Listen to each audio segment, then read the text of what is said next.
Welcome to Talk TV series recap. This TV show begins with a man traveling with his two young kids on a train. At a train station, he notices a man dropping something in a trash bin and then walking off. When the train pulls out of the station, he then notices a marshal trying to get hold of the man who has been holed up in the toilets for a while. He goes and questions what was going on, and he is informed that the police have intel that there is a possible suicide bomber on the train. He has someone keep watch of his kids while he investigates the matter. Coordinating with the marshal, the mysterious man stalks the individual to apprehend him when he gets out of the room. However, out gets a man who appears to be harmless and relays that information to the marshal. At the train's destination, there is a team waiting to arrest the situation if need arise. However, the man goes to check on the toilet and finds a young woman wearing an explosives belt and armed with a detonator. Tense moments ensue with the man begging the lady to stay calm and not to press the switch. The woman, whose name is Nadia, was coerced by her husband to become a martyr, and the man convinces her she has been brainwashed into doing something she does not want. The police show up when the train comes to a stop and Nadia's husband is arrested. The man begs Nadia not to panic while acting as an intermediary between the cops and Nadia. The cops want to take down Nadia, and the female cop wants to eat her raw. There is also a sniper aimed at Nadia, but there is no clear shot as the man is blocking her way. The cops are escalating the situation, and Nadia becomes more hysterical. However, the man hugs her, spans her around, avoiding a situation that would prompt her into detonating the bomb. The man asks for a disposal officer to come and disarm the bomb, and she complies with the expo officer. The bomb is disarmed and Nadia is taken off the train with her husband shouting at her. Nadia is arrested and taken in for questioning. This man saved a woman from death and saved a whole lot more innocent civilians from the same. The hero on the train was none other than David Budd, an Afghanistan war veteran who still suffers from post-trauma effects of war. The family is met by his wife, and that is where we learn that they are estranged. They tuck their kids to bed, and when he suggests leaving, his wife tells him he does not have to go. They share a tender moment, and his wife invites him upstairs. David thinks it is an invite for an emotional release and goes for a kiss, which his wife evades as if it's from a gargoyle. Embarrassed for being carved mercilessly, David leaves the house in haste. The news of the suicide bomber and the heroics of David dominate the news in the United Kingdom. Reporting to work the following day, his seniors are proud of him, and David is promoted to security detail of senior people in the government. On this case, he is recommended to be on the detail of Home Secretary Julia Montague. He reports to work immediately, and they start their engagement on frosty ground. At work, he keeps a keen eye on everyone in the building, and David takes his new assignment seriously, as he should. At the end of the day, he is escorting her, and they have an altercation where Julia wants the driver to use the shortest route while David wants to use the safest route. No roses are exchanged here, but barbs on how none should teach the other their jobs. When they arrive at the house, David insists on combing every part of the house to make sure it is safe, much to the chagrin of Julia, who tells him to zoom off. When Julia reads David's report later, she finds that David was the person who stopped the suicide bomber, and she is very apologetic. It is as if she values men on what they have achieved in their lives. When she apologizes for behaving like a mean high school cheerleader, David notes that there is no offense taken. At his house, David is at home and takes a beer to calm his nerves and calls his ex-wife. Here we learn that her name is Vicky, and David has a habit of late night calls, especially when he has had a few to drink. Vicky wants to sleep, but David wants them to talk. She hangs up and he is furious. Julia is in a studio lounge reviewing her talk points, and a secretary brings in some coffee to jumpstart her brain cells. However, she trips and pours coffee all over Julia. Embarrassing for Julia, but amusing for the secretary, David is unfazed by the turn of events. With her attire ruined, David gives her his shirt and jacket for the talk interview. Here she is, looking as if the clothes were tailored for her. The interview is for increased surveillance on civilians and supporting Iraq war. At home, David watches the interview, and he is clearly upset by Julia's warmongering. He watches Julia taking her words into account and rewatches the clips repeatedly. David is summoned and he runs upstairs. There, he finds the secretary furious at Julia and her special advisor. When she vents enough, David escorts her outside, and that when he learns that she found the aide interviewing recruits for her post without notice. She calls Julia a sociopath and a criminal. Julia meets her ex-husband, who is furious about her warmongering, which he thinks she is using for political mileage. He thinks she is eyeing the Prime Minister's position, as he has been weakened by the cases of insecurity in the country. David is insistent of him or her getting to somewhere secure, and the ex-husband tells him off. At last, David wins the day and she moves in. David goes to see his ex-wife to apologize and see the kids. The kids are not at home and thinks it is a good time for him and Vicky to talk. However, David finds out that the reason why kids were sent for a sleepover at their friends was that Vicky had someone overnight. David is furious and threatens to skin the man alive if he is still inside the house. He manages to gather himself together, and that is when we learn that they were separated but not yet divorced. David tells her they will get divorced instead. David meets an old army veteran and is disgusted by David's new career choice, that is protecting those who send men and women to war at their behest. There is a clear disconnect between veterans and politicians. It's David's turn to be with the kids, and here he is dropping them at school. His youngest kid, Charlie, is hesitant to leave the car because other kids are calling him names. Charlie is being bullied at school, and David tells him to man up. Driving to work, Vicky calls David and berates him for pushing on Charlie instead of comforting him, and now Charlie is acting up in school. Though everyone in the car overhears the conversation, but David keeps on to himself. The counter-terrorism unit intercepts information of a possible attack. Anna Sampson, the head of counter-terrorism command, is running point on foiling the attack. The CTU, following the terrorists, discover the attackers are using a lorry to ferry explosives. When the lorry takes a turn, that is when the CTC learns that the lorry is heading towards a school, and a chase ensues. The pursuing car is rammed by the lorry and it hurtles towards the school entrance. Teachers start rounding kids inside the building.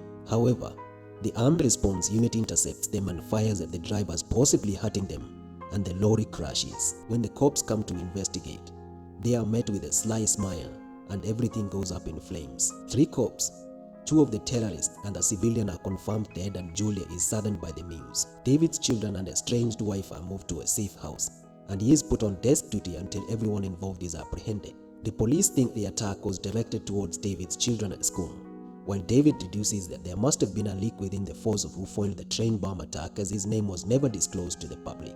Desk duty is not going well for David, and Julia is on TV again running the narrative of surveying civilians' communication devices. Tempers, blame game, finger pointing his wife on the security meeting with the blame lying squarely on CTC and Samson.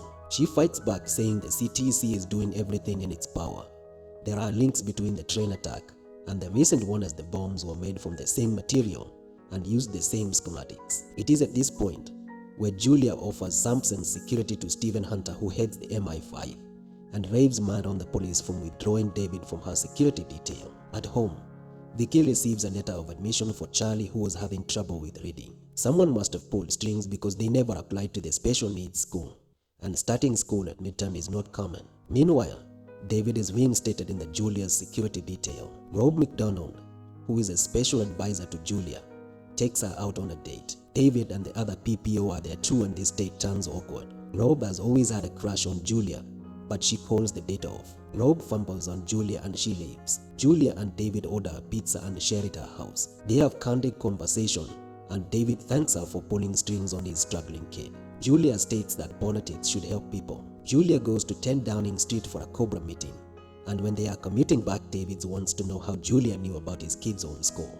Julia brushes it off, saying she saw it from David's report. That is when her car receives a hail of gunfire. The driver is hit and the car loses control, ramming into other cars. However, the car is armor-plated and therefore the occupants are safe. The shooter continues to fire and Julia is frightful. David keeps on telling her to hide below the windows, as bullets cannot pierce there. David gets out, barricading himself with the car, radios for help, then gets a clear look of the shooter and relays the information to the incoming response unit. David yanks the driver out and takes control of the car, reversing it to safety while receiving bullets. After getting to a safe zone, David gets his rifle and goes to confront whoever is messing with him. David manages to enter the building the shooter was and goes to the roof. That is when he spots him brazenly walking away. However, shock on him, as it is his friend Aspan, a war veteran who is disgusted with Julia's warmongering. He wears the scars of the actions of Julia, always voting to keep the war going on. He tells David to continue the fight and end Julia, because as long as they keep on sending troops to Iraq or the Muslim world, they will always get pushbacks at home. End the war machine and peace reigns. At secure location, Julia is still fraught with anxiety, trying to contain it with a glass of something strong. She has summoned David and asks who would have withheld the armed response vehicles that would have helped them. David says a call like that would be only done by an executive officer of SI-15.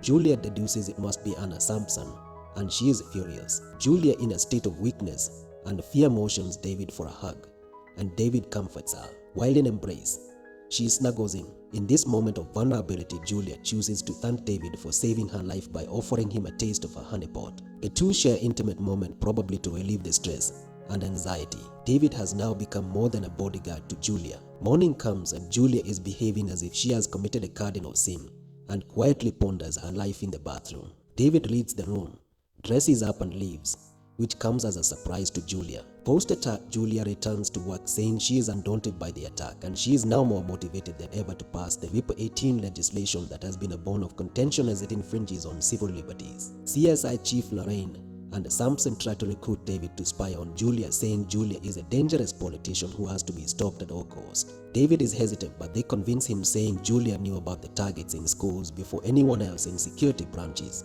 but she let it happen. That is how she knew the name of Charlie's school. Julia and David check into a motel and they are booked into adjoining rooms. As the two are settling into their rooms, there is a clear tension between them as if they long for each other. Finally, against her better judgment, Julia invites David into her room. They hungrily melt into each other's arms, but Julia thinks their jobs complicate everything, but David states nothing is complicated.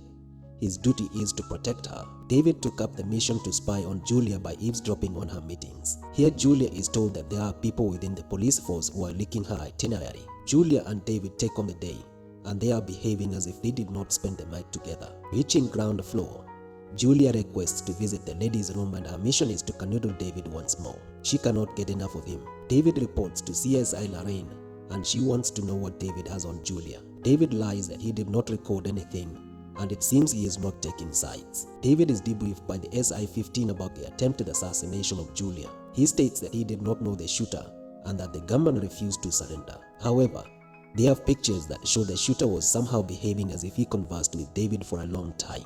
Julia is given a tablet that will give her access to all intel, and David is closely listening by. After he leaves, David follows through and demands to know the name of the person who was inside Julia's room. The man attempts to bluff it off, but David is adamant until the man gives him his name. Through CCTV footage, I-15 learned that the shooter placed a sniper on the rooftop in advance. This means that he knew the Home Secretary's itinerary in advance. A search of everyone who knew about the Cobra meeting is initiated.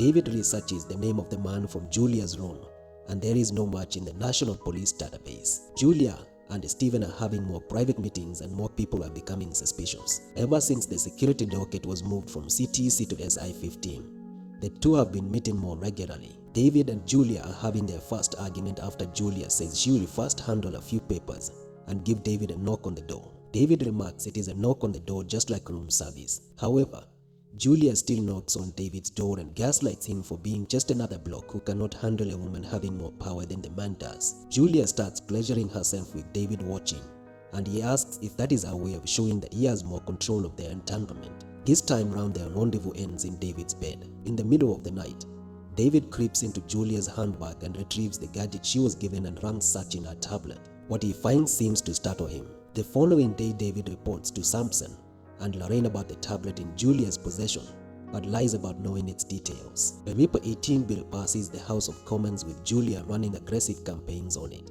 However, Julia does not just want to gain popularity among politicians only, but she wants to have the whole country around her. Her aide tells her she needs to have more PR appearances. David and Julia drive to a location undercover with no police escort and out of the known itinerary. Two people only know the meeting, and Julia tells David to never mention it to anyone. She tells him if she does not come back to the car, he will have report to the Death Star. Stephen is informed that Julia has traveled under the radar to Chequers. Chequers is the country home of the British Prime Minister, and Stephen is clearly annoyed. He is asked if plans should be put in place, and the first thing we see are protesters demonstrating in 10 Downing Street at night. Here are the two of them lost in throes of passion.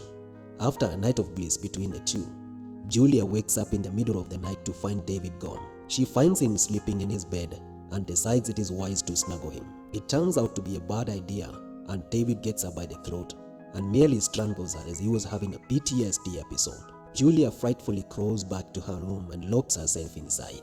They talk to each other while crouching on either side of the door, with David apologetic and Julia telling him he should get help because she knows he didn't mean to do it. Julia is going to the St. Mark's College to deliver a speech on the RIPA 18 Act, and there are hundreds of protesters lining the streets. As she enters the building, she is pelted with eggs, but David urges her on. In the waiting room, Julia confesses that she knew the name of the school of David's kids because it was on a target list, but she did not tell anyone. However, she had armed response units placed in all schools around the area. Just before he leaves, she intimately asks David to be by her side not because it is his job, but because it is his choice. In all this, David says nothing. As Julia delivers her speech, there are protesters within the crowd, but they are yanked out immediately. Not soon after, David notices a man pacing around the corridors and goes to investigate. Julia's PR advisor wants to warn Julia about possible errors in her speech. With him is a briefcase that David demands to see what is inside. He does, but we are not shown what is inside,